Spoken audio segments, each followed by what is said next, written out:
It all began during the main character Yuta's second year of high school. Finally, he had gathered all his courage to call out his childhood friend and confess, hoping she would agree to go out with him.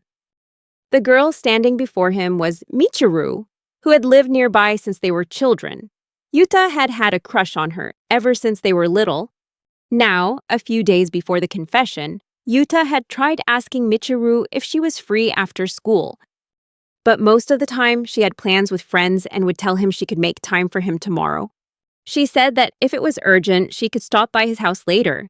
Yuta replied that tomorrow was fine. Just then, a few students from another class saw Michiru and noticed her because she was so cute. But then they started bad-mouthing Yuta, saying the guy standing there didn't stand a chance with her. Yuta didn't blame anyone for reacting that way, and he figured that if he weren't Michiru's childhood friend, he doubted she would ever even talk to him. Michiru was extremely attractive, athletic, and smart, and was even known as the school's idol. On top of all that, according to Yuta, she was genuinely kind. On the other hand, Yuta wasn't athletic at all, was short, and wasn't a great communicator. The only thing he had going for him was his passion for writing stories. And the only person who would listen to those amateurish adventure stories was Michiru. She used to praise his stories, saying they were really interesting. However, nowadays, whenever he asked if she had time to talk, Michiru would always apologize and say she couldn't. Yuta still thought she was just being kind and considerate of him, so he'd say it was okay. But when he asked if she was free after school, Michiru's friend came over and asked if she was leaving, and Michiru said she had to go and would see him tomorrow. Once again, the naive Yuta just waved goodbye and didn't think much of it. Because he believed it was only thanks to Michiru that he had become the person he was today. Michiru's words had given him the motivation to keep going. But for things to continue, to be able to proudly call her his muse, Yuta needed to confess his feelings to her tomorrow. As Michiru was leaving, she wondered what Yuta wanted to say, since he wasn't acting like his usual self. And she wondered if it was something important. Meanwhile, Yuta was on his way home, walking through a crowd of people. Everyone was going crazy over a series called Digimaz that had recently been adapted into a movie titled Digital Masters, the Movie, Infinite Heaven's Arena, in theaters.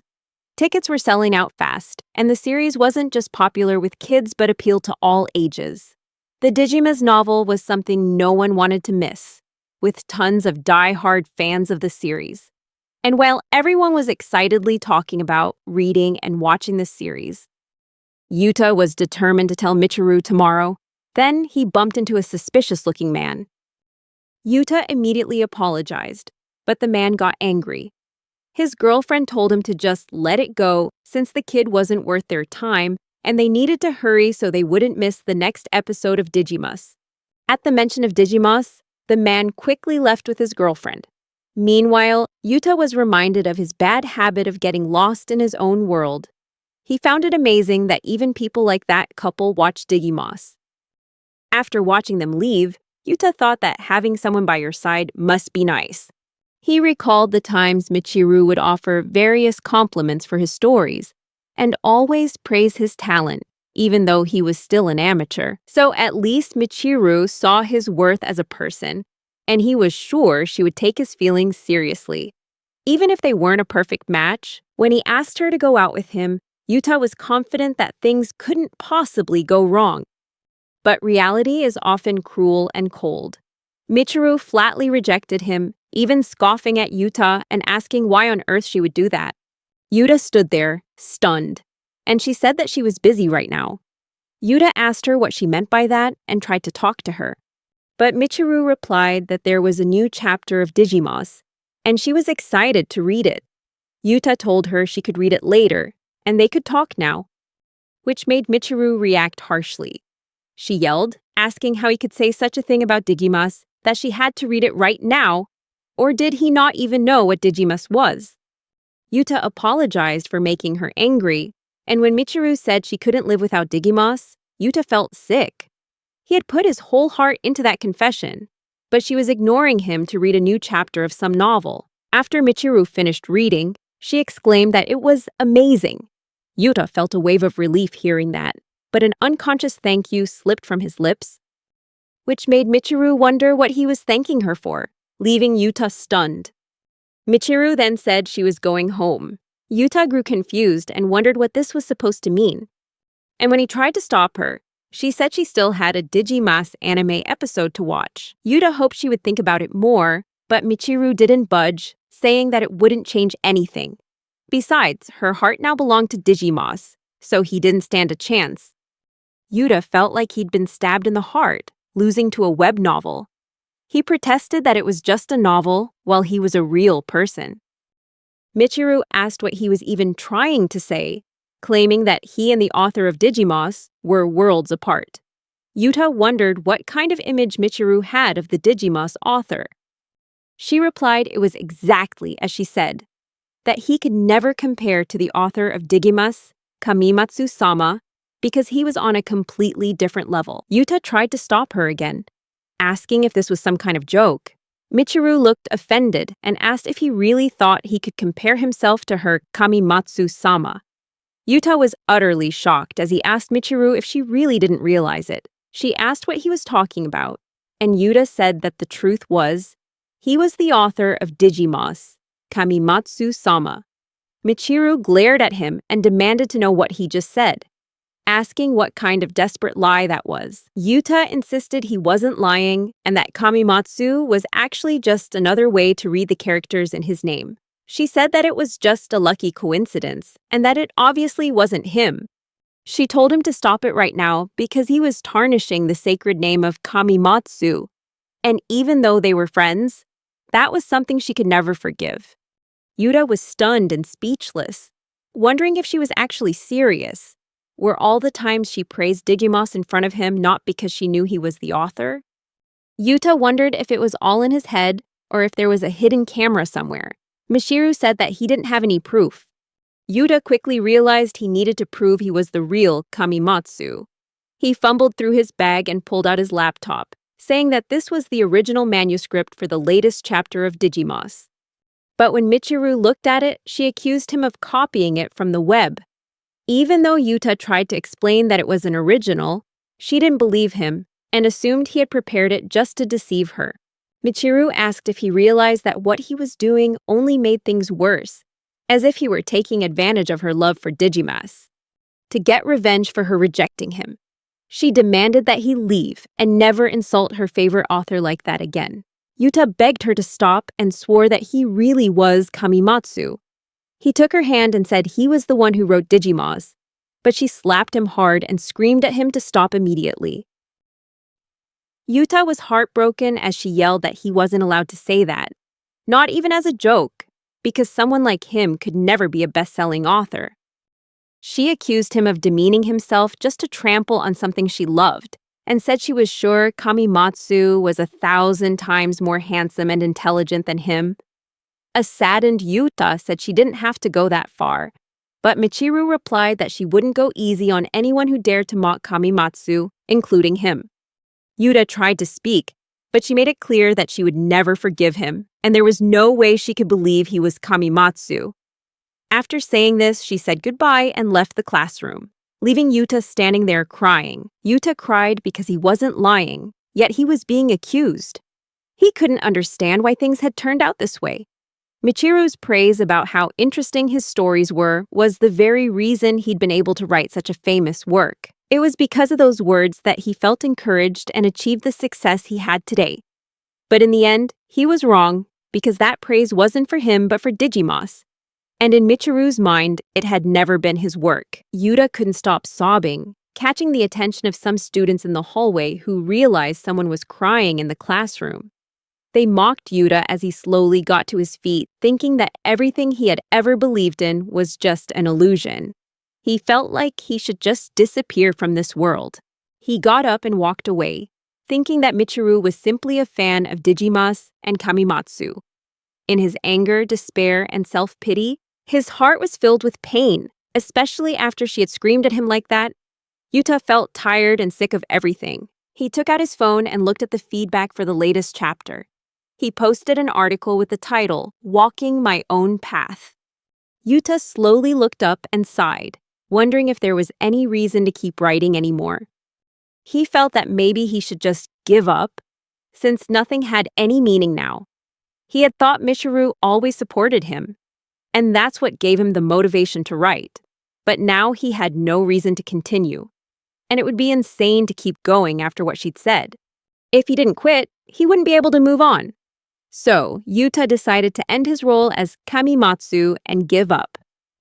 He posted an announcement on the Become a Novelist app that Kamimatsu's duty was over and he was officially retiring. The moment the retirement notice was posted, the entire world was in shock, as it was a huge blow. Even Yuta's editor, Mei, was shocked by this sudden decision. Even some famous celebrities couldn't accept the news, and the Digima's fan community erupted in chaos, grieving the announcement. Michiru, the one who caused it all, also cried when she read the notice from Kamimatsu. Grief and shock spread throughout the Digima's fan community. Meanwhile, Yuta smiled sadly, feeling bitter that this was the end of Digimas. But he also felt a sense of liberation. He figured it was enough, since his work had already gotten an anime and a movie adaptation. Suddenly, he received a call from his editor, Sakudira Mei. He answered and said good evening, but she loudly demanded to know where he was. Yuta replied that he was on his way home, and she immediately declared she would be at his house as soon as possible, then hung up. Yuta was confused about what was going on, but regardless, he believed it was all over as he stepped into his house. However, as soon as he arrived, before he could even take off his shoes, his mother and sister ran up and threw their arms around him, and his mother asked why he had announced his retirement, while his sister asked the same thing, wondering if he was being bullied or something. Yuta replied that wasn't it and asked why they were so worried. Utako said they couldn't be blamed and showed him the news about his retirement. Yuta's mother asked who had caused this so she could have a word with them. Yuta said that he wasn't being bullied and was truly okay, which relieved everyone a little, but Yuta still had to face their questioning. His mother had him sit down and asked for the reason he wanted to quit, with both her and Utako sitting beside him, pressuring him for the truth. Yuta said that he had lost his motivation to write, and his mom asked if it was writer's block, where an author can't think of how to continue a story. Yuta replied that it wasn't that, he simply wanted to quit. Utako asked why and desperately begged him to continue. Utako fell silent, and their mother, sensing something was wrong, told Utako to be quiet and then hugged Yuta to comfort him. He asked if his mom was going to ask any more questions, and she replied that she wouldn't, because while she loved his work, she loved him 100 times more. She asked Utako if she loved her brother that much too. Utako also fell silent before hugging Yuta tightly, saying she would respect his decision if that's what he had decided. Yuta felt that this warmth from his family was second to none, and he burst into tears in their arms. Then Yuta's father suddenly burst into the house, panting, and hugged him, and asked why he had decided to quit. He said that he couldn't just give up like this because if he did, he, the deputy editor-in-chief, would definitely be fired. He said that Yuta was the company's treasure, so he didn't want Yuta to stop writing. Yuta tried to ask his father to stop. His mother grabbed her husband by the collar, and when he turned around, she had a terrifying expression like an angry demon, asking him why he was pressuring their son. Yuta's father quickly apologized and sat down properly, while Yuta and Utako wondered why their dad looked so pathetic. While his mother was scolding his father, someone arrived on a motorcycle and walked into Yuta's house as if it were routine, announcing for the deputy editor-in-chief to leave this to her. She apologized for entering so suddenly, and everyone realized who she was. She called Yuta sensei because she was, in fact, his editor, Sakudira Mei. Yuta wasn't too surprised to see Mei there, so she told him to get on the motorcycle. Yuta went outside and saw there was indeed a motorcycle. Wondering what was going on, she took his hand and said that he had to come with her. While he tried to tell her to wait, Mei told his parents that she was just borrowing Yuta. When his father tried to ask what she was doing, Mei replied that she was carrying out a company mission and couldn't trust Yuta's father to handle this himself. She'd been assigned to help Yuta get through this difficult time. Yuta's family thought that was a bit much, but they let Mei borrow him. She handed Yuta a helmet and told him to hold on tight. Yuta felt a little awkward being told to hold on to a grown woman like her. But since she said it like an order, he held on to her. With that, Mei started the engine and sped off, leaving Yuta's family watching. Yuta noticed her hair smelled nice, and then thought this wasn't something he should be thinking about right after being rejected. But he couldn't help it because, thanks to everyone's kindness, he didn't feel so bad anymore. Mei took Yuta to a restaurant and apologized, saying it was the only place she could book on such short notice. Yuta said it was fine and asked why the restaurant was so empty. Mei replied that she had booked the entire restaurant so they could talk freely. Yuta asked how she could afford to do that, and Mei mentioned that the company was willing to pay because they would do anything to keep Yuta, as his Digimus series was a successful novel that made the company a lot of money. Yuta asked if that was something she should be telling him. Mei then changed the subject and told him to sit at the table and eat whatever he wanted. There was also meat on the table, and she said it was her family's motto, to eat meat when you're sad. Yuta realized why she was doing all of this. Then she invited him to try some of the dishes. She also took a few bites and remarked that the food was delicious even without sauce, almost on a different level. Hearing the phrase, a different level, Yuta felt a pang in his heart as it reminded him of Michiru saying the same thing. Mei noticed he was sad and asked what was wrong since he was barely eating. She asked if he had just had his heart broken by a girl. Hearing this, Yuta spilled his drink and asked how she knew. Mei laughed and said she guessed right thanks to her woman's intuition. But she asked how it happened since he wasn't dating anyone. Yuta slowly opened up, saying his feelings were one-sided, and he had trouble continuing his story. Mei asked if he wanted to talk about it, and Yuta looked at her with a worried expression. Normally, Yuta would hate it when people pried, especially about embarrassing stories like this, but he also knew there were times when it was better to open up. Here, after seeing the calm demeanor and reassuring kindness of a mature woman like Mei, he felt like letting his guard down a little. So he opened up and told her everything, including being rejected by his childhood friend and, in his despair, announcing his retirement. Mei put down her teacup and said she was glad that at least Yuta wasn't retiring because of the characters in his novels. Yuta insisted that could never happen because it was his work, but he still saw no reason to continue writing. She realized how important that was. And from what she'd heard, his childhood friend was the reason he wrote, but Mei tried to explain that every author has a certain responsibility.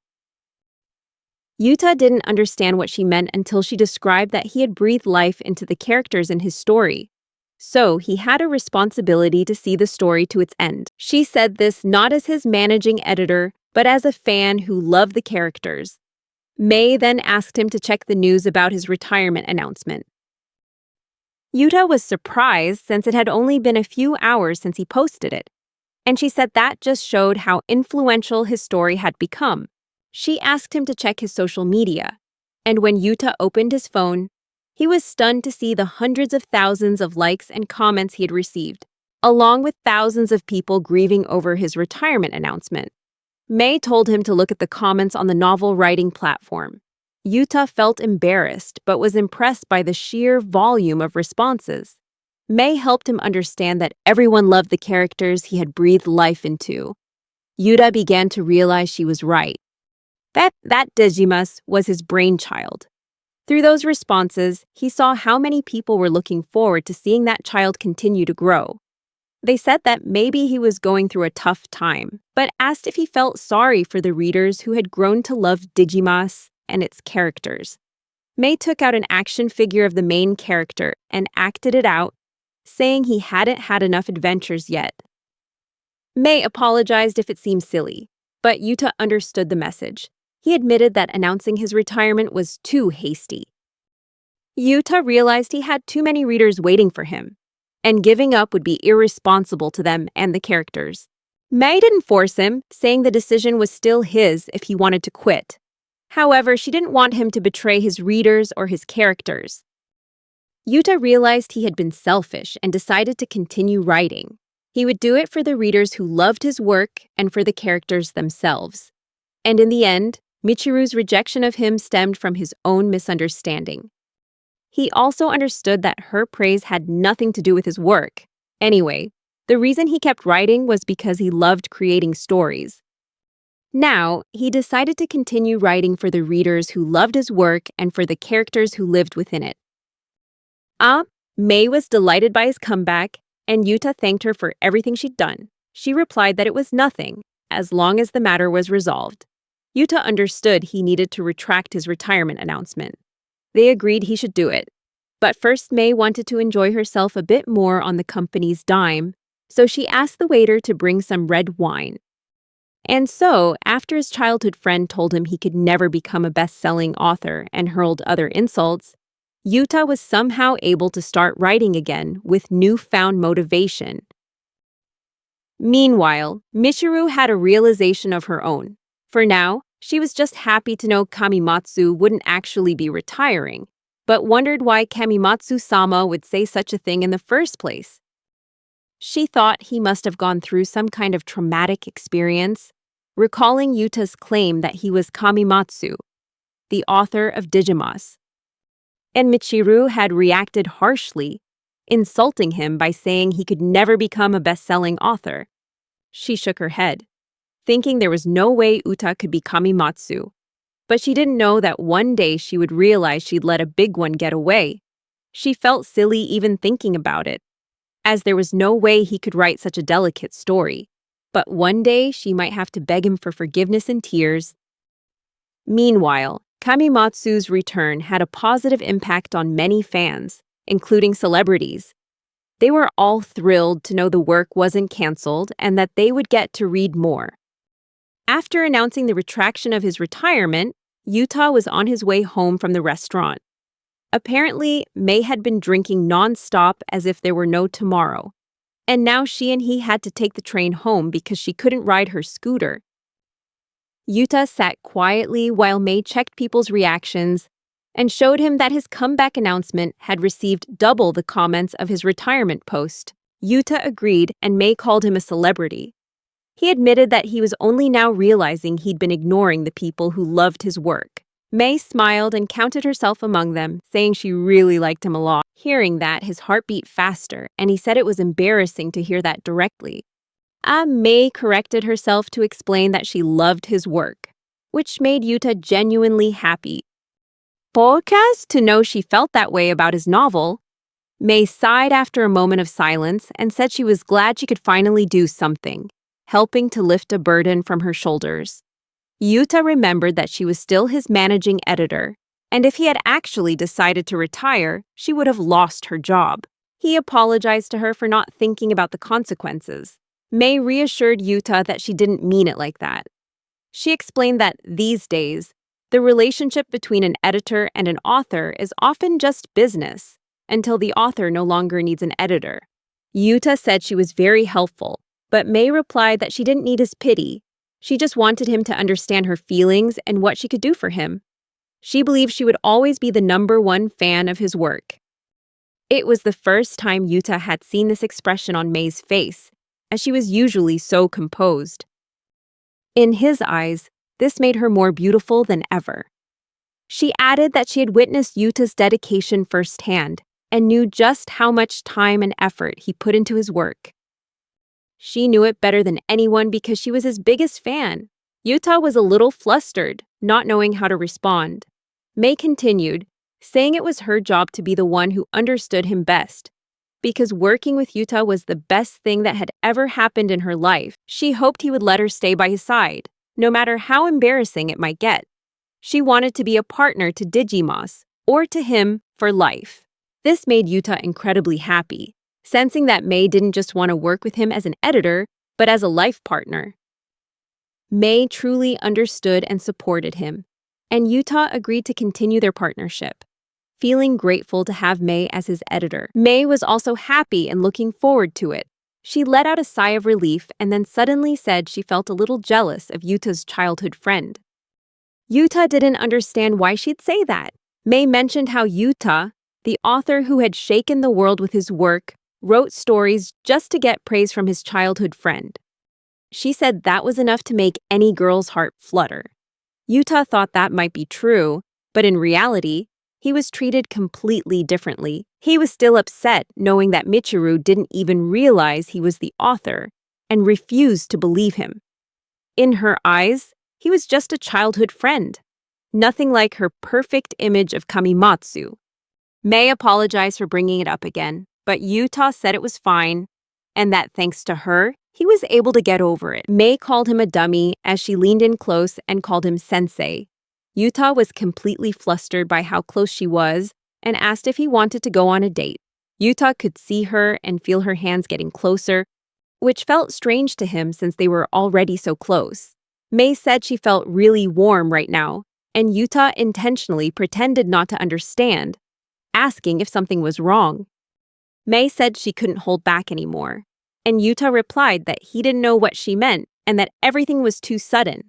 They were on the train, with Mei still leaning against him. When he asked if she heard him, Mei just laughed and said maybe they really should go on a date.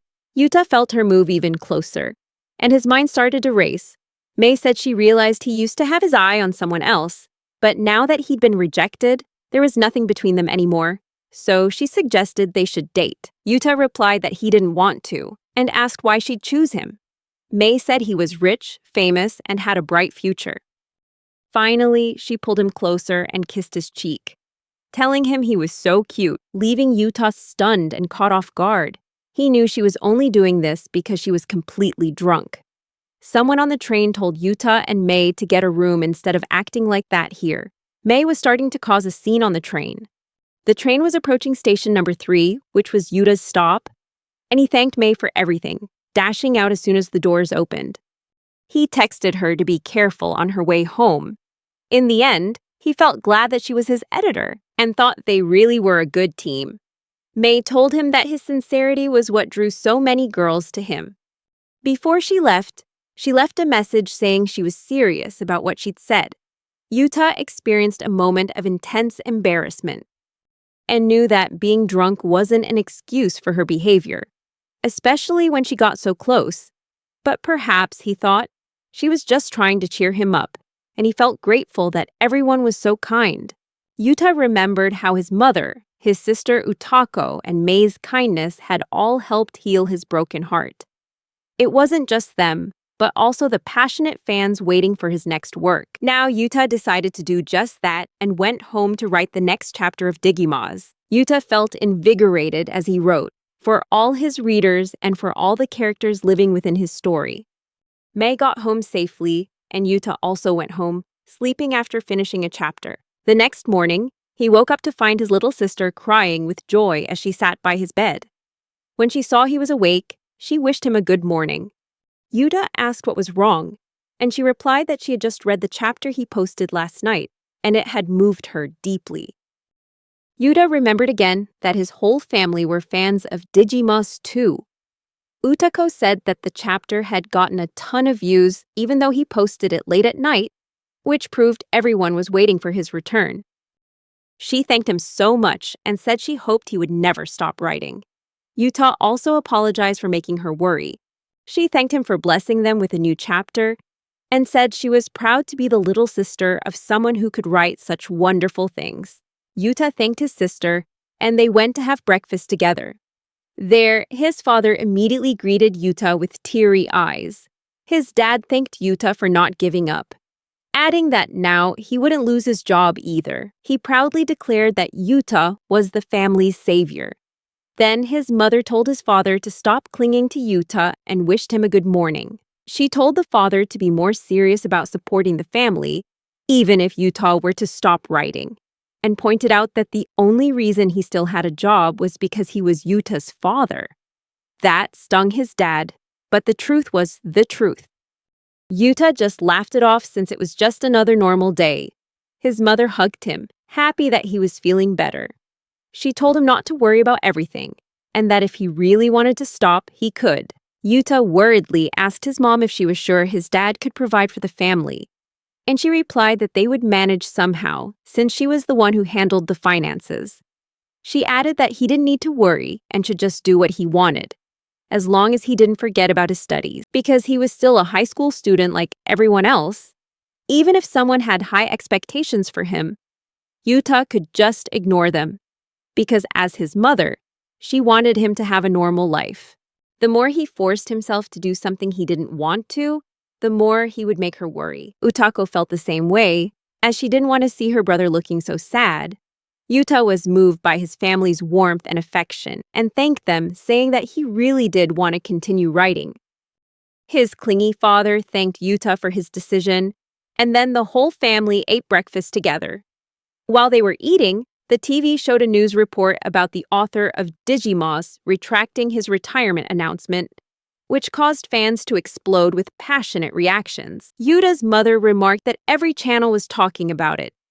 Yuta thought that was probably pretty normal, but his father pointed out that Digimon was a massive franchise that had sold a huge number of print copies, anime Blu-rays, and now even had a movie with a box office revenue of 50 billion yen. Yuta, stunned, asked when it had earned that much. His father reminded him that there was a party coming up to celebrate this achievement and asked if he wanted to go. Yuta didn't know anything about the party, and his father had asked Sakudara Mei to tell him about it. Regardless, he took out the party invitation and gave it to Yuta, which listed the venue as the Royal Hyatt in Shinjuku.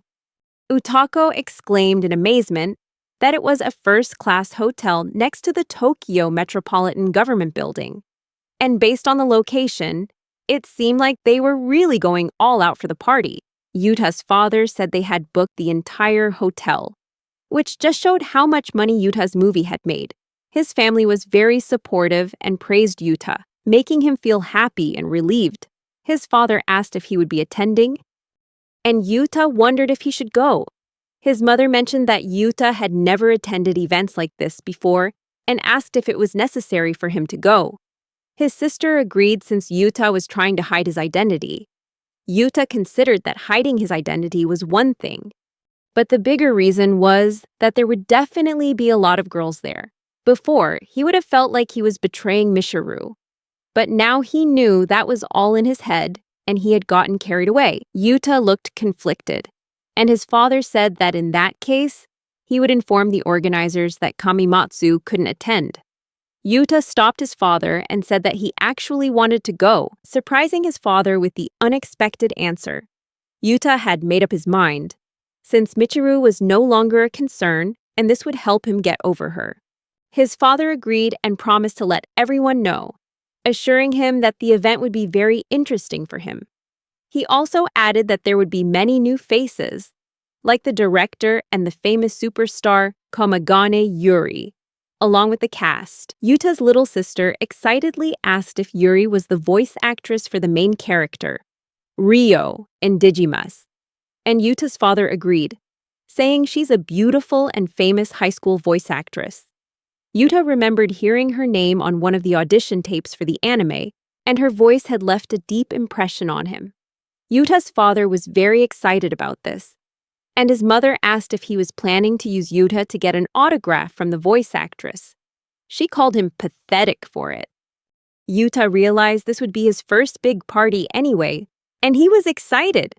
Utako then checked her phone and saw a picture of Yuri, realizing that she was indeed very beautiful. Meanwhile, Yuta was sure that this party would be the start of a new chapter in his life. When it was time to leave for the party, Yuta put on a brand new suit and went with his father to a hotel in Shinjuku for the celebration party with the Digimon production team. But he still felt nervous. When they arrived at the hotel entrance, his father assured him he would show him around the venue and told him to just try and keep up. But just a few minutes later, Yuta found himself lost, as even his father didn't know the way, and they couldn't find the entrance despite looking around. His father decided to ask someone for directions and told him to wait there while he went to find out. Yuta thought he should have seen this coming, since his father was acting like he owned the place. Now, he had been waiting for 10 minutes, but the situation hadn't improved. He wondered if he should just try to find the way himself. Then, a girl's voice greeted Yuta, and when he turned around, he saw a beautiful girl in a party dress. her gentleness showing in the way she asked him if something was wrong. Yuta's confidence evaporated the moment she appeared before him, and he couldn't deny her charm. She was so beautiful it left him speechless, and she spoke to him so gently. However, Yuta felt so nervous that he stammered, asking if she was talking to him. He couldn't hide his bewilderment and thought she would surely laugh at him, especially when she raised a hand to cover her slight smile. Yuta had always been considered someone with poor communication skills, and he guessed it was happening all over again. He was a little disappointed, but then she answered naturally that yes, she was talking to him. Yuta was surprised she wasn't making fun of him. Then she asked if he was here for the Digimus party. Yuta agreed and asked if she was here for the same reason, and she said yes, telling him not to be so tense around her. She thought they might be the same age, so she asked if he was in high school. Yuta replied that he was a second year, and she confirmed it was the same for her, telling him to be more comfortable. Yuta felt she looked very mature even though they were the same age. She said it was great to have someone her own age at events like this. Yuta said he felt the same way. Then she asked if he was lost too. Yuta nodded in agreement, though admitting it was quite embarrassing, and mentioned that his father was supposed to come back for him. The girl laughed, since that made both of them lost together. She asked if it was okay to stay with him until his father returned, and Yuta didn't mind at all. However, the atmosphere turned awkward as they both stood there in silence. And Yuta wished he could start a conversation naturally to keep her from getting bored. He noticed she looked even more beautiful up close. Then she asked for his name and introduced herself as Yuri. She said she didn't mind if he called her by her first name. Yuta was amazed by how cute she was, like an angel, and she was so skilled at conversation. Yuta said he wouldn't dare be so disrespectful as to call her by her first name so casually, which made her laugh and praise him for being quite funny. Yuta thought she was thinking way ahead of him. Then he felt the name Yuri sounded familiar. Yuri said he could try calling her by her first name, and told him not to worry since they were the same age. Then she asked what brought him here, since he must be involved with Digimus if he was at the party. Yuta thought he shouldn't just come out and say he was the author, as it had become a trauma for him after how Michiru treated him. He thought maybe she would believe him since she was so kind. Yuri thought she might have asked something too personal and told him he didn't have to answer if he didn't want to. Yuta apologized and asked that if she was here, she must know a lot about Digimon. Yuri replied with a surprised look, saying she didn't just know it, she was its biggest fan. Yuta had never seen such a beautiful smile before, as she continued, saying she'd been a fan since the very first chapter was posted. Yuta was surprised to learn she'd been a fan for that long, and asked what she liked most about the story. Her eyes sparkled as she asked if he was sure he wanted to know, because the list would be very long. Yuta agreed that it was fine. She began talking about Digimon, starting with the charming characters, especially the protagonist, Ryo. Yuta noticed her face light up with enthusiasm, and she went on to list everything she loved about Digimon. She had clearly read every chapter, from the first to the latest, and he was certain she was a huge fan of the series. It made him very happy to meet such a passionate fan who wasn't Mei or a member of his family. Then she paused and apologized for rambling on for so long, thinking he must be scared off.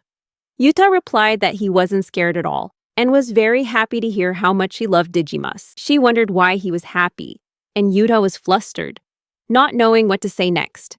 He said that he was sure the author would be very happy to know they had such a dedicated fan like her.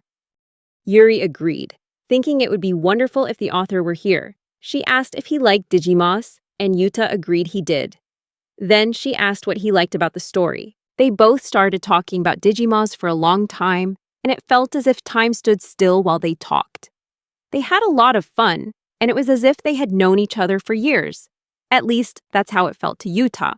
She praised him and said that she was proud to be a longtime fan, but after listening to him, she realized he knew even more about Digimon than she did. That surprised her a little, as she didn't expect him to have such deep knowledge.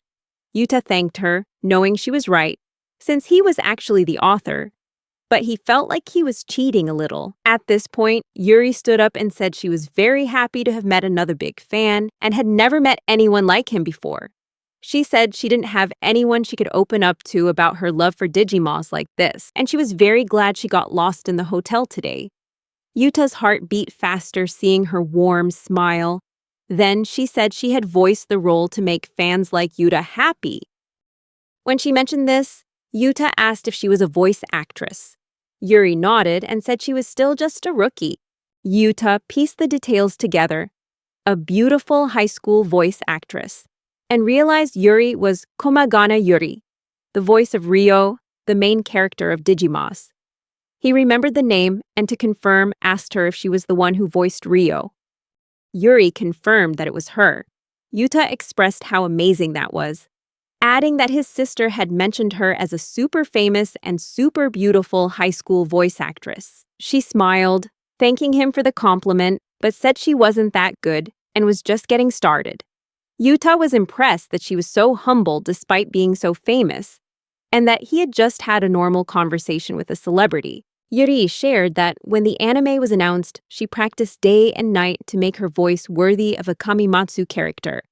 When he heard her call him sir, Yuta felt like he had aged.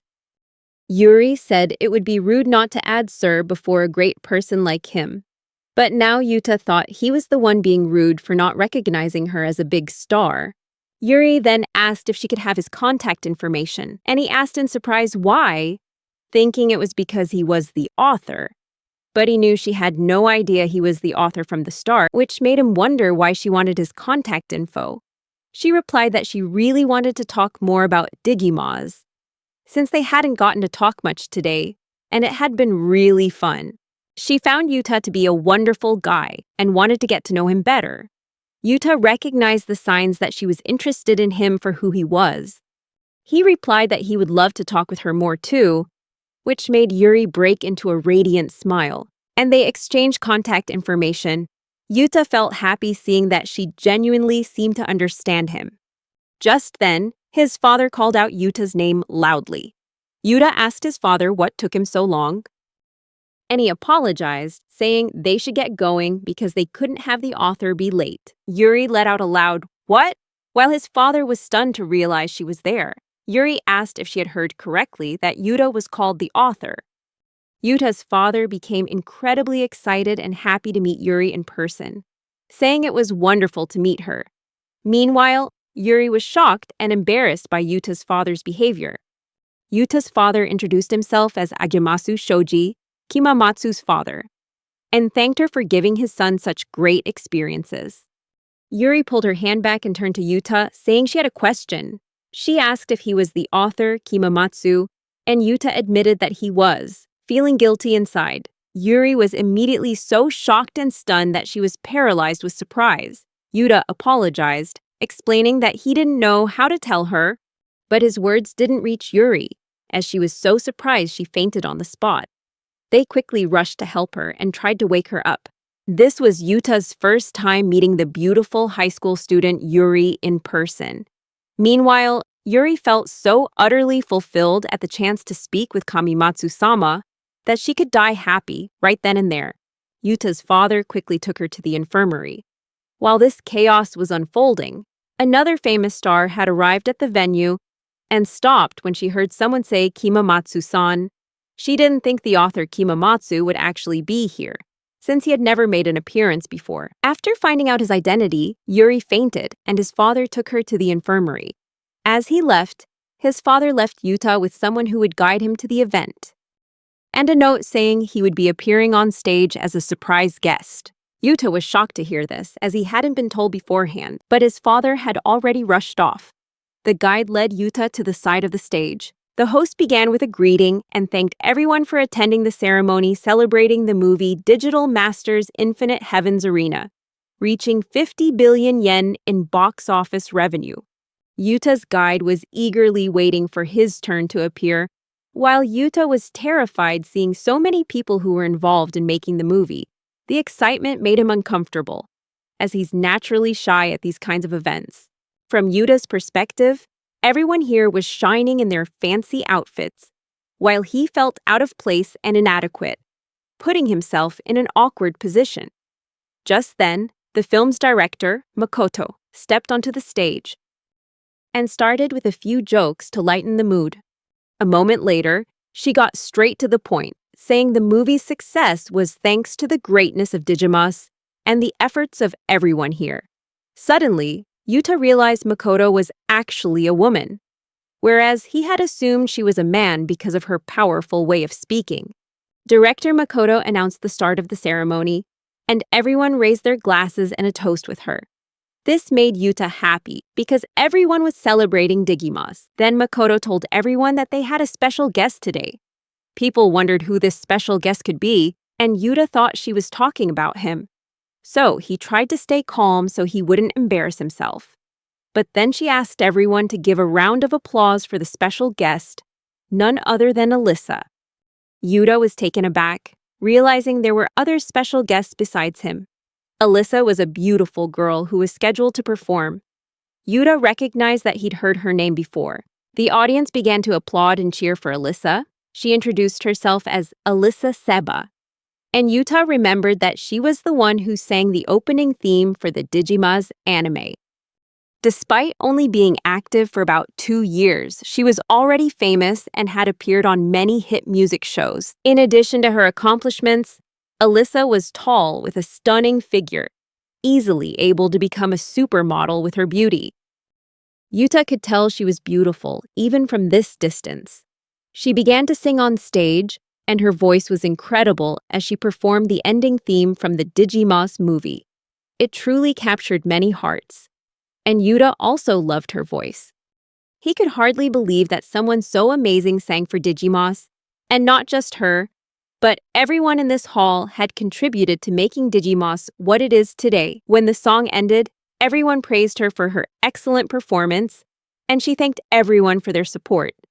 Everyone was happy and even moved, feeling grateful to be there, with some even deciding to brag about this to their friends. Alyssa thanked the director and said that taking all the credit wasn't her style. Since everyone had contributed, Director Makoto said that none of this would have been possible without Digimas. And after she agreed, Makoto winked, saying she wanted to invite another special guest to the stage. Then, she called a sensei to the stage. At this point, Yuta understood that this was definitely his cue. Pushing aside his anxiety, he walked onto the stage. People wondered who this high school student was. But when some realized the director had called him sensei, they started to put it together. And just then, the director herself said that this was probably the first time everyone was seeing this person, because this was the real author of Digimas, Kimamatsu Sensei. Alyssa and everyone in the crowd fell silent at this sudden revelation of Kimamatsu's true identity. This silence made Yuta think he didn't belong here, but he was proven wrong when the crowd erupted in excitement, cheering that Kimamatsu was really here. They couldn't believe someone so young could create such a famous work. It was incredible. The director said that everyone must be very surprised because Alyssa was supposed to be the only special guest. But Makoto himself was surprised when Kimamatsu-sensei accepted the invitation. She approached Yuta, bowing to show her respect and thanked him as the director of the film, and also thanked him from the bottom of her heart for allowing her to work on his wonderful creation. Alyssa also stepped forward and said it was an honor to meet Kimamatsu-sensei, formally introducing herself and expressing her pride in meeting him. Yuta didn't know how to react when people treated him so formally. Then he noticed Alyssa was trembling slightly and wondered if she was okay, and a single one of her tears fell to the floor. It turned out she was actually crying. Makoto asked why she was crying, and Alyssa apologized, but explained that she had always been waiting for the day she would meet her beloved Kimamatsu-sensei. Yuta was completely taken aback and didn't understand what she meant by the beloved part. Director Makoto said that Alyssa was truly his biggest fan, which also made Yuta think of Yuri, who was also a huge fan of his. Makoto explained that when Alyssa heard about the anime project, she immediately called and said she had written a song offering to use it as the anime's theme song. Yuta asked if that was true, and Alyssa nodded in agreement, saying that Yuta had moved her to her very core with his wonderful story. And when she first read the story, her heart fluttered like never before, and tears of joy fell. Before she knew it, she had started writing a song. Kimamatsu was the first person to make her feel that way. Director Makoto said that they didn't even have to pay her to write the song, as she had composed it herself with all her passion for Digimas. Yuta was touched to hear that she wrote the song just for her love of Digimas. Then, Alyssa moved closer and said that his work had changed her whole world. Not just her career, but her entire life had become brighter because of him. She had always dreamed of being able to express her gratitude to him and said she wouldn't be where she is today if it weren't for him. She placed his hand on her chest and asked if he could feel her emotions. But he just wanted to scream that she couldn't possibly feel his own confused emotions because she didn't know. Alyssa said that as a writer and creator, she respected him more than anyone in the world.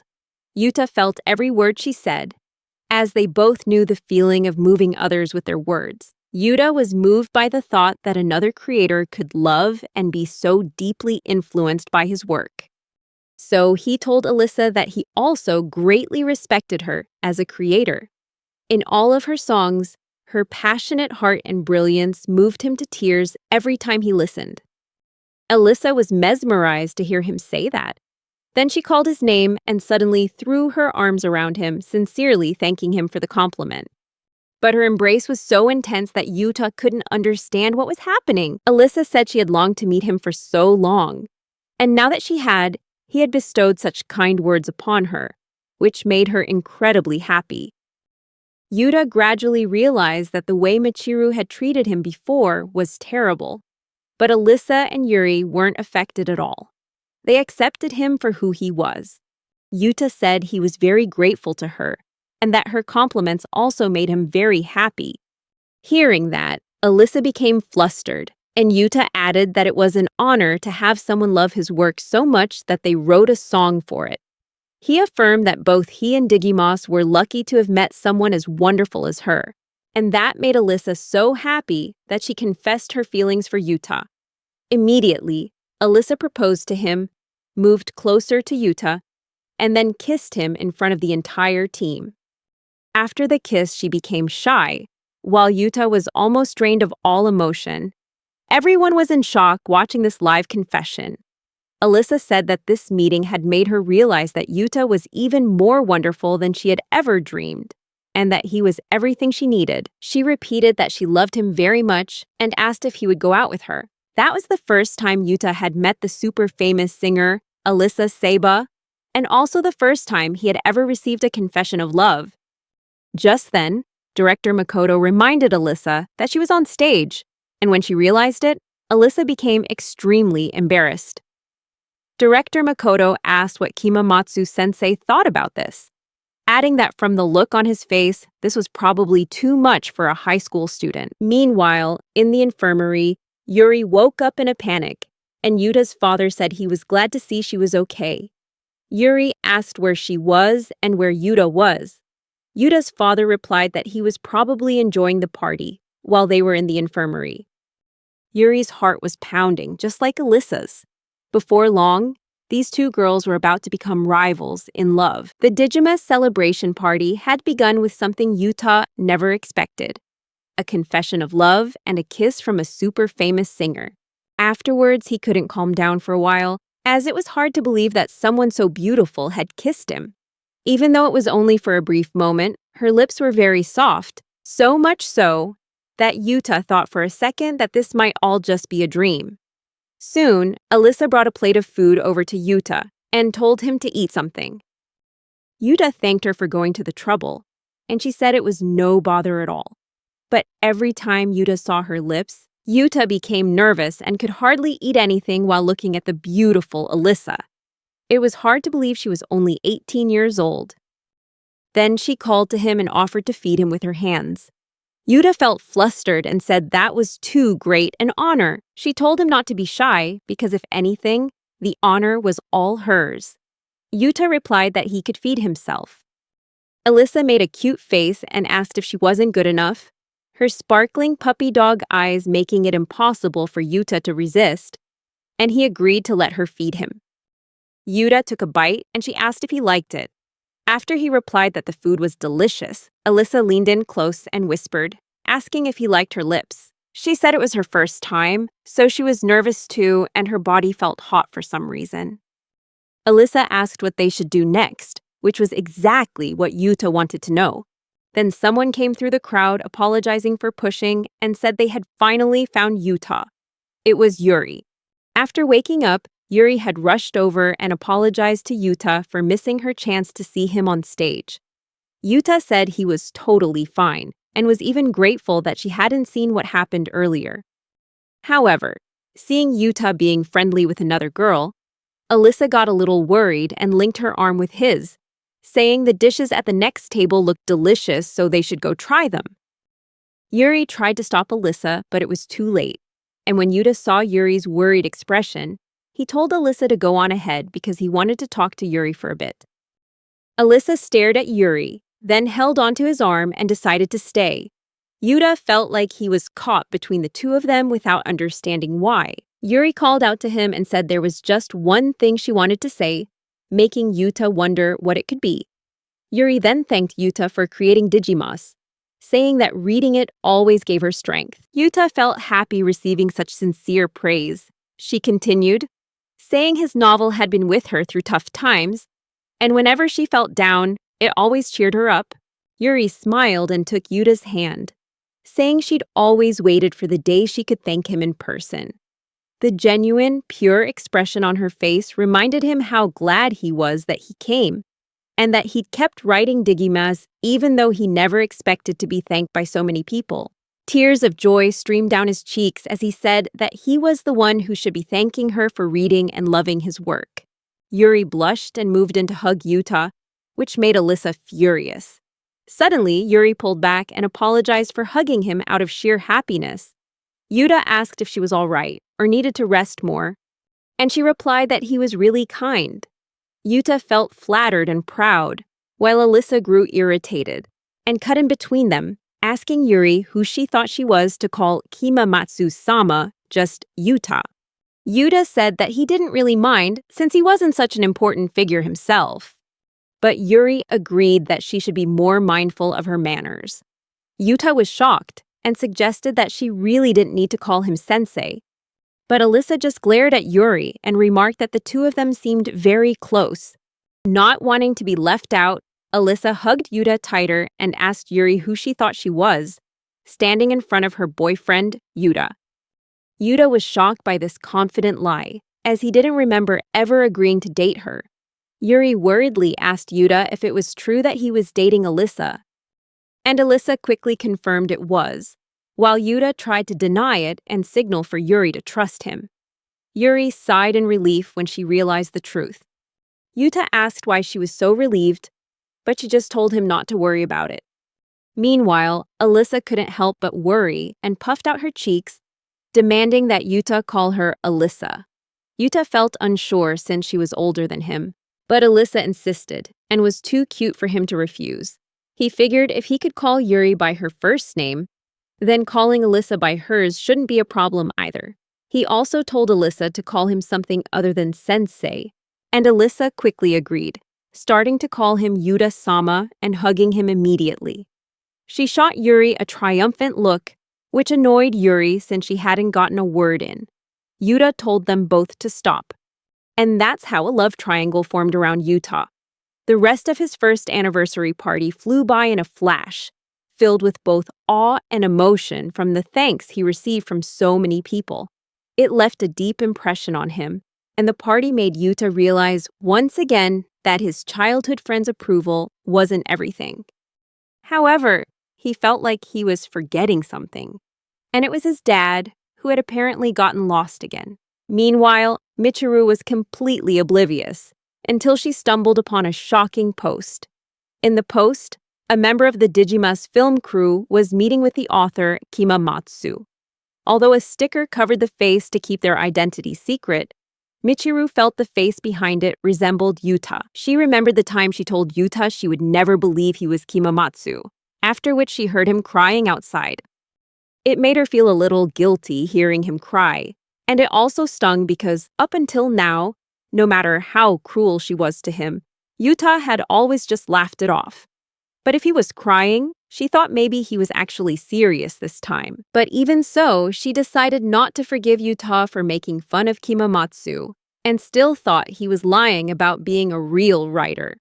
However, after seeing the post about the real Kimamatsu, she couldn't help but recall the words he'd once said about being Kimamatsu. She swallowed hard and laughed, thinking there was no way he could be Kimamatsu, and decided to go buy some ice cream to calm down. She felt lucky to have bought the last limited edition strawberry ice cream cone. Then she saw a taxi pull up in front of Yuta's house and thought it was strange. Michiru then saw Yuta's dad get out and figured it was just him. But then she heard him call out the names Yuri and Alyssa, inviting them in for tea.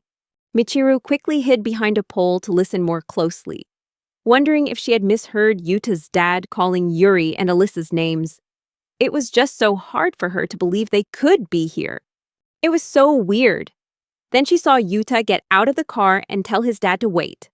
Michiru noticed he was wearing a suit with a tacky-looking tie. She wondered if he'd gone to some event, while silently pitying anyone who had to see that tie.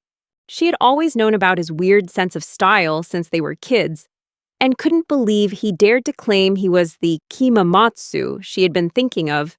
But something surprised her when she remembered the picture from the social media post with Kimamatsu in it. Then, she heard a girl's voice, and to her surprise, it was Alyssa Seiba and Kamagane Yuri getting out of the car, looking at Yuta's house.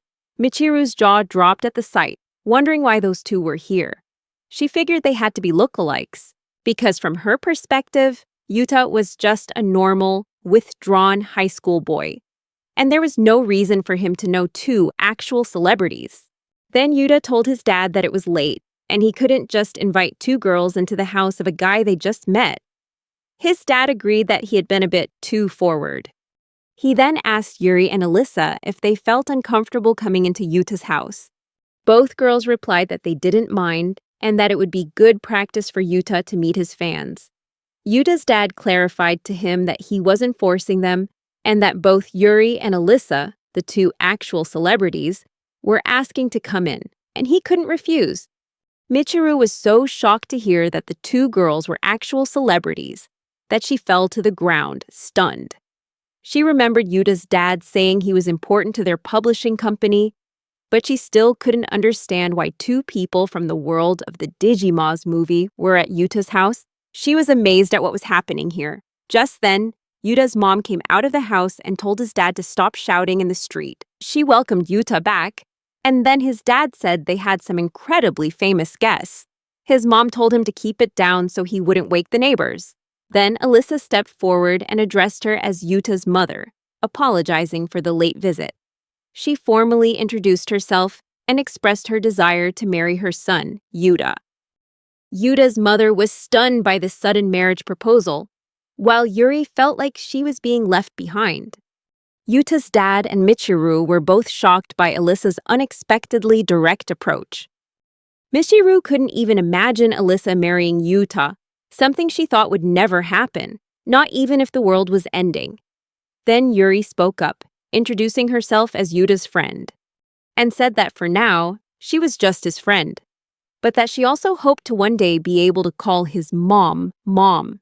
Michiru was stunned by one confession after another, and wondered if she was dreaming or had wandered into some kind of fictional world.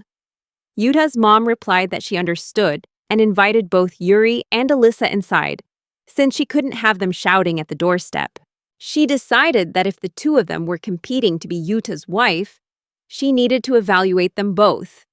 Yuta tried to say it was all too sudden, but his mother agreed that since it was the weekend, she would invite Yuri and Alyssa to stay the night. Yuri and Alyssa were both overjoyed, while Yuta was stunned, as if his words held no weight. Yuta's father hugged him in excitement, imagining being called father by two famous stars. Yuta's mother called out to him and told him to stop acting weird, then punched him in the stomach, leaving him to his fate.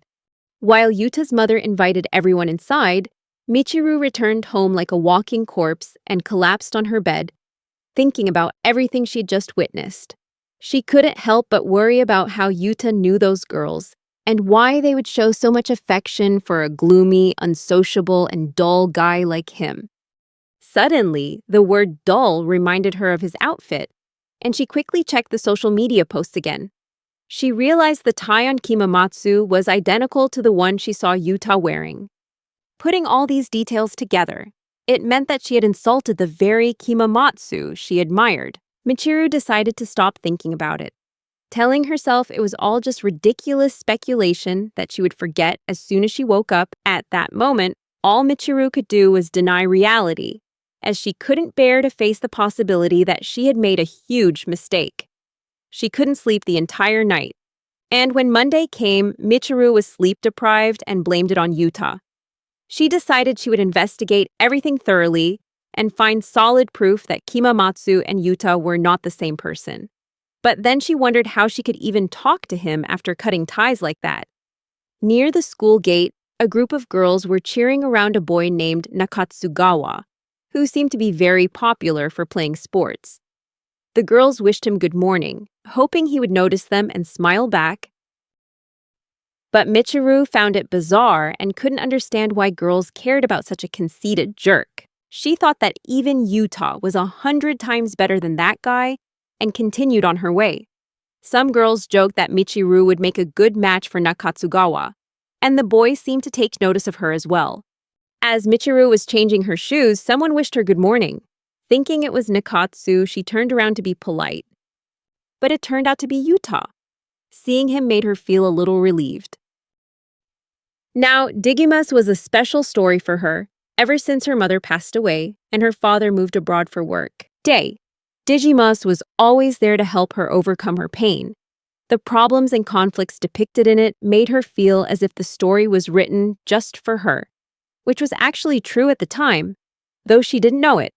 Digimus was also the first work that made her feel that way, although there might have been another story, but she had long since forgotten it. Regardless, Digimus was always her anchor, and its author, Kimamatsu, had become her savior. That's why she wouldn't let anyone insult him, let alone pretend to be him like Yuta did. But now, Yuta was greeting her as if nothing had happened. She felt a bit anxious remembering all that, then suddenly snapped, "What did you just say to me?" after she had told him not to talk to her. Yuta apologized and said it was just a habit. Then she said that he could talk to her if he really wanted to. Yuta thought that everything was fine then, while Michiru was happy that he was the first to approach her. But she still wanted someone to explain how Yuta could be so nonchalant, as if he hadn't cried his eyes out after being rejected. Yuta asked if she had done the homework, and Michiru was shocked because she had completely forgotten about it, being too preoccupied with thinking about Yuta and Kimamatsu. Her head started to feel dizzy, and Yuta asked if she was okay, saying she looked a little pale and asking if she needed to go to the nurse's office. But she yelled that she was fine and didn't need any help, silently blaming him. Yuta tried to help, but she walked away, thinking that the lack of sleep was really getting to her and that she needed to calm down. She also wanted to find proof that Yuta wasn't Kimamatsu to clear the worries from her mind. She entered the classroom and asked another girl for help with the homework. Yuta sat down in his usual seat, and Michiru occasionally glanced over at him. She knew for a fact that Alyssa and Yuri had been to Yuta's house, but she needed to find out what led to that. She thought about asking him about it casually, so she called out to him with a slightly nervous voice and asked if he went anywhere over the weekend. Yuta replied that it was related to his father's work. And she realized that if the post she saw was correct, a Digimas party had taken place over the weekend. Since Yuri and Alyssa were involved with Digimas, it was very likely they were there. Still, she wondered why they would want to go with a quiet person like him. She quickly dismissed the thought, thinking that perhaps Yuta's father was just accidentally involved with Digimas due to his job and had taken Yuta along to the party. She asked if he made any friends there, and Yuta was silent for a moment before saying, "Yeah," with a radiant smile. Michiru wondered why he was smiling like that, and if he was really that happy to have met Yuri and Alyssa. She sighed and wondered why she was feeling so irritated just because of a few new friends he made. Yuta asked Michiru if something was bothering her. And she snapped that yes, there was, though even she didn't know why. Yuta got a notification on his phone because he had forgotten to put it on silent. Michiru felt anxious because she knew his family wouldn't text during class. And so she asked who had just texted him. Yuta replied that it was just one of the new friends he had mentioned. Michiru flew into a rage, thinking it must be one of those two girls. And seeing Yuta smile while texting them back really pissed her off. She wished he would stop smiling at some silly text message and stood up in a fit of anger. Michiru snatched his phone and yelled at him to stop. But then she realized her impulsive act had put her in an awkward situation. Yuta asked if something was wrong, and she was at a loss for how to answer, as if she couldn't stand seeing him talking to other girls. She quickly made up an excuse and told him that class was about to start, so he shouldn't be on his phone. Yuta agreed that she had a point and thanked Michiru. Just then, the teacher entered the classroom and told everyone to take their seats. Michiru wondered what she was doing, as she now felt irritated seeing him happy, and also couldn't understand why she couldn't stand to see him smile for someone else. Later, while she was washing her hands, her friends called out to her and asked if she would join their plan to start their own channel. Since she was pretty, she would surely attract a lot of views. This reminded Michiru of a hurtful comment that she was a reflection of her mother, and Michiru whispered that she didn't even like her own face. Then she corrected herself, saying she wouldn't join because she was busy with other things. The girls were bummed by her answer, and Michiru started to walk away while they still watched her. Because according to them, Michiru was acting really weird today. They knew she wasn't a bad person, at least. And one reason they were sure of that was because she still hung out with her quiet childhood friend. One of the girls said not to mention it in front of Michiru again. Because when they badmouthed Yuta once, Michiru came over and warned them that only she, his childhood friend, was allowed to talk bad about Yuta, and that they should stop. Since then, the girl would secretly tease Michiru behind her back about this. In class, the teacher asked the students to name a word that functions as an adjective. And as she was speaking, Michiru glanced over at Yuta. Yuta felt a little self-conscious about it, and wondered if he was just imagining things, since she kept looking at him. Then Yuta received a message from Alyssa saying that she was looking forward to their meeting tonight. Yuta smiled and replied with a funny sticker, saying he was looking forward to it too, since it would be his first time meeting a friend for tea. Michiru muttered about why he was flirting in class and how he could think so highly of himself. Just then, the teacher slammed a book on her head and warned her not to talk during class. Yuta asked if she was okay, but she got angry and shot him a look that said it was all his fault. Then he got a message from Alyssa, saying she would pick him up from school. When school was over, Yuta left the classroom and noted Michiru's strange behavior today. He was called back by Michiru and was surprised to see her there, since she would usually leave right after the lessons ended. She asked if he was heading home, and he replied that he actually had plans, but would stop by his house to drop off his things first. Michiru was a bit nervous, but she convinced herself this was for the sake of her investigation, so she suggested they could walk home together. At this point, Yuta was sure something was off. But even though he didn't really understand, he thought it was fine and that they could talk like this after everything that had happened. Besides, it was nice to walk home together after such a long time. Even though Michiru's rejection had hurt him, to him, Michiru was still his important childhood friend, and that had never changed. However, he told her she was walking a little too close to him as they walked, and she replied that he didn't need to worry about her.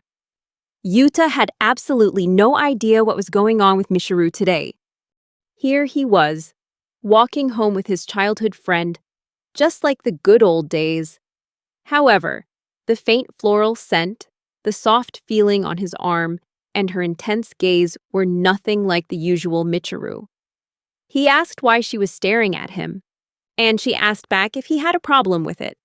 He told her she should watch where she was going, but she didn't care what he said, even when Yuta tried to warn her about the stairs up ahead. Michiru was so lost in thought that she slipped on the step.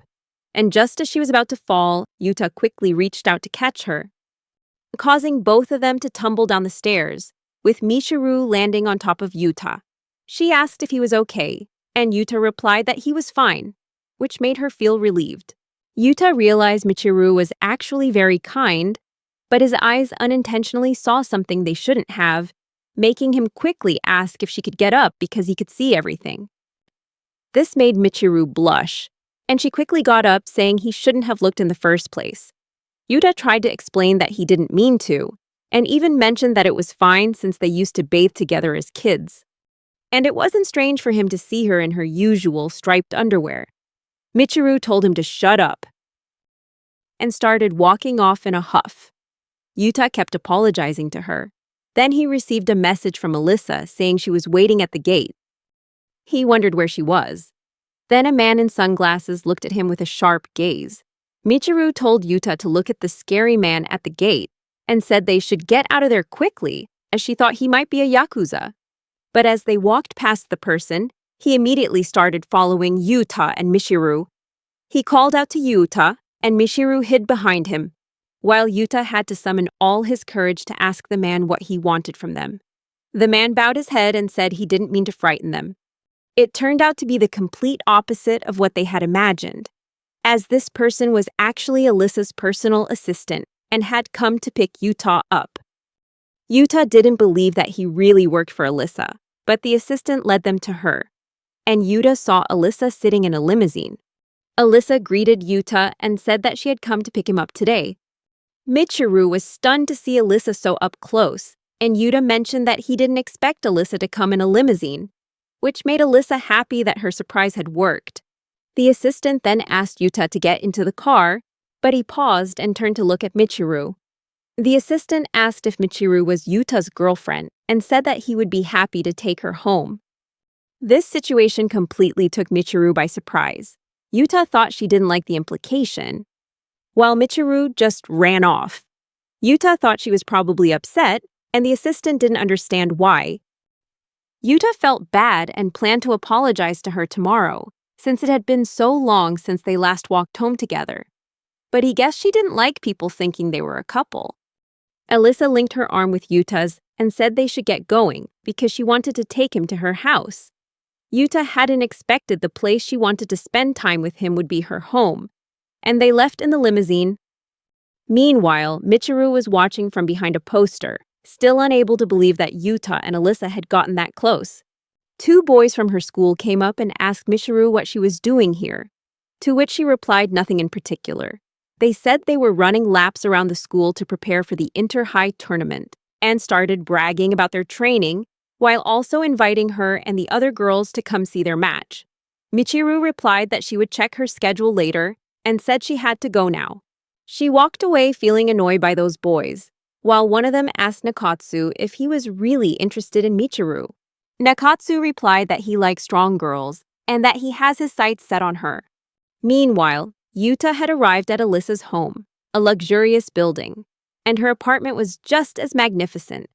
He thought that from this height, the city looked like a miniature model. Alyssa made them some coffee and told Yuta to make himself at home, while he still couldn't believe that an introverted guy like him was drinking coffee with a beautiful girl like her. And at her house, no less. He tasted the coffee and found it wasn't bitter, which proved she had used expensive coffee beans. Alyssa suddenly moved closer, excited to see Yuta drinking the iced coffee she had made. Yuta noticed how close she was and remarked that she seemed quite wealthy. Alyssa replied that she wasn't as rich as him, but that she was indeed well off, and asked how he managed his finances. Yuta said his mother was very good at it, so he let her handle everything. Alyssa recalled that it was true his mother was very capable of managing things, and that his father seemed quite special.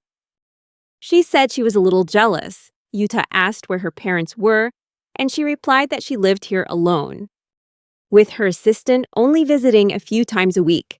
Yuta felt that her family situation was a bit complicated. Then, Alyssa said she had a bold request, and asked if Yuta could give her an autograph. Yuta didn't expect her bold request to be something like that, especially after her performance on stage. He agreed to give her an autograph, which made her very happy. She brought out a Digimos book and asked him to sign it. Yuta quickly signed the book, and she was surprised at how fast he did it, showing he was used to it. Yuta replied that yes, he was used to it because the publishing company always asked him to sign thousands of copies with every new release. Alyssa said he was amazing and that she would treasure the signed book forever. Yuta felt happy knowing someone could be so happy just from his autograph. So he thanked her and asked if he could have her autograph in return. Alyssa agreed, and Yuta said that since he didn't have anything special with him, he asked if a piece of paper would be okay.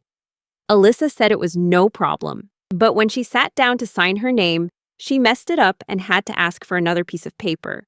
She apologized and admitted she had never done this before, because she actually always refused to give autographs. Yuta asked if there was a special reason for that. Alyssa replied that it might sound surprising, but she wasn't good at communicating with people. Yuta couldn't believe it, especially after seeing her confidence on stage. He then asked how she was able to perform so well live. Alyssa said it wasn't a problem when she was singing, because she would focus on the song and forget about everything else. Yuta began to realize that she had invited him to her home because she was too anxious in public places. He asked if she had any trouble at the anniversary party. She replied that it was a very special event, so she couldn't miss it. And besides, if she hadn't gone, she would have never met Kimamatsu or Yuta. Yuta realized she was right and understood that her special job must be very important to her. She also had a first edition copy of the book with a sticker on it, its edges worn, showing it had been read many times. He commented that she must really love Digimos, and she agreed, saying she loved it more than anything. Yuta thanked her and said that he loved her songs too. Alyssa blushed so hard at his compliment that she accidentally spilled her iced coffee on her dress. Yuta asked if she was okay, and she assured him she was fine, but now she felt incredibly embarrassed. She said it would be better if she changed her clothes and before leaving, asked if he wanted to go to the bathroom with her, leaving Yuta stunned and blushing. Yuta couldn't believe she would ask something like that so suddenly, wondering what she had just said. Alyssa then told him she was just kidding. Yuta told her not to scare him like that again. She said it would take a while to change, so he could feel free to explore the apartment. But even so, Yuta felt it was wrong to invade a woman's privacy. But then he thought he might never get another chance to visit a famous singer's home, so he decided to look around, thinking it could be good reference material for his story. While exploring, he saw an open door and went in to take a look. Yuta realized this was definitely a famous singer's room, with many musical instruments and singing equipment, and the room was completely soundproof. There were also music sheets scattered on the floor. Yuta was impressed, thinking she must use so many sheets of paper to write a song. Suddenly, Alyssa ran in wearing only a towel and told Yuta he could look anywhere except this room. Yuta was startled by her sudden appearance and asked where her clothes were. Alyssa told him not to look because it was too embarrassing. Yuta quickly closed his eyes, saying he wasn't trying to look at her body and blamed her for showing up without being properly dressed. Alyssa didn't react, and her towel slipped off and fell to the ground. She stood there wearing nothing, and Yuta got a clear view of her entire body, causing him to have a nosebleed. Alyssa blushed and mumbled that the situation was so embarrassing. Yuta hastily left the room, apologizing to her, and his heart gradually calmed down after he got out. He sighed, thinking the situation had nearly given him a heart attack, and he couldn't believe he had just seen such a beautiful girl with nothing on, his mind unable to stop thinking about her beauty. Then Yuta realized that when she told him not to look, she actually meant not to look at the music sheets. Alyssa apologized to him for the terrible mistake and said she didn't mean to show him her imperfect body. Yuta told her she didn't need to say that because it was actually very beautiful. But he immediately felt bad for saying that. Alyssa said it was embarrassing to hear, and Yuta apologized again.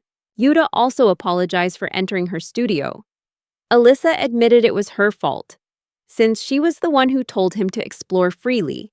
And if she didn't want him to see something, she should have put it away, but forgot. Yuta asked if she meant the music sheets, and she nodded, explaining that she was working on the opening song for the second season of Digimas. Yuta was surprised to hear that, because the second season had just been announced a few days ago and didn't even have a broadcast date yet. He remarked that she started working on it very early. Alyssa replied that composing a song usually takes a lot of time, so Yuta understood that she must go through a lot of revisions each time. He was very impressed that she put so much effort into each song. Alyssa said that the songs are made to enhance the main work, so she always tries to take her time to create something she's satisfied with. That's why she didn't want to show him, of all people, her unfinished music sheets. Yuta didn't expect that was what she was worried about. Then Alyssa heard him say that he understood how she felt and was happy to see someone else's creative process. It made him feel closer to her, and he told her she didn't need to be embarrassed, at least not with him. Alyssa felt comfortable with him, and then asked if he wanted to hear the song. Yuta happily agreed, and Alyssa led him into the studio and started playing the piano. She played the melody of the new song, and Yuta could feel how wonderful it was, as if he could sense the world of Digimas in every note. When Alyssa finished her performance, Yuta praised the song, saying it was really impressive, and even said it was ready because he liked it so much. Alyssa thanked him for the compliment, and she was very happy to receive praise directly from Yuta. However, Alyssa mentioned she was having a problem because she couldn't think of good lyrics yet. Yuta listened as she described that the song would be nothing without Digimas, so she needed to come up with something worthy of accompanying Yuta's great work. She believed the lyrics had to be something that both the readers and the author would cherish. Yuta was captivated by her way of thinking. She then apologized if she sounded too bold for talking about her problems. Yuta said that wasn't it at all, and that he understood she was incredibly passionate and had put in so much effort for him and Digimas. He wondered if there was any way he could help her. Then he asked if there was any way he could help, since he was the author and they could brainstorm ideas together. Alyssa asked if he really meant that, and Yuta confirmed he did, as long as she was comfortable with it. This was a proud moment for Alyssa, moving her to tears.